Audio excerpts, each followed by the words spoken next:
বছর ঘুরে একেবারেই দ্বারপ্রান্তে চলে এসেছে হিন্দু সম্প্রদায়ের সবচেয়ে বড় উৎসব শারদীয় দুর্গাপূজা। আর এই দুর্গাপূজাকে সামনে রেখে ব্যস্ততা বেড়েছে পালপাড়ায়। সনাতন ধর্মাবলম্বীদের অন্যতম প্রধান ধর্মীয় শারদীয় দুর্গোৎসবের প্রস্তুতি নিয়ে জামালপুরের ইসলামপুর উপজেলায় চলছে প্রতিমা তৈরির কাজ। এই মুহূর্তে চলছে প্রতিমাগুলোর সবশেষ সৌন্দর্য বর্ধনের কাজ। প্রতিমা শিল্পীরা তাই গভীর মনোযোগের সঙ্গে শেষ করছেন নিজের অর্পিত দায়িত্ব। এদিকে এবার রং ও মূর্তি তৈরির উপকরণের দাম অন্যবারের তুলনায় বেশি বলে জানালেন একজন প্রতিমা কারিগর। জানালেন প্রকারভেদে বিভিন্ন প্রতিমার দামও প্রকারভেদভাবে আমাদের মূর্তির রেটটা 10-15 হাজার থেকে 60,000, 70,000 বা 1,00,000 হয়।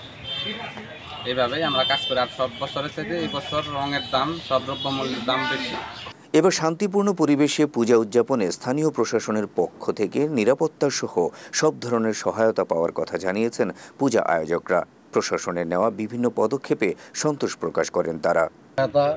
আর্থিক অনুদান পেয়েছি এবং আমাদের আইন শৃঙ্খলা বাহিনী, সেনাবাহিনী সহ উপজেলা প্রশাসন আমাদের সার্বিক খোঁজখবর নিচ্ছেন। আমরা পেয়েছি এবং প্রশাসনের দিক দিয়ে আমরা সার্বিক সহযোগিতা পেয়েছি এবং সেনাবাহিনীর দিক দিয়েও আমরা ভালো একটা পেয়েছি।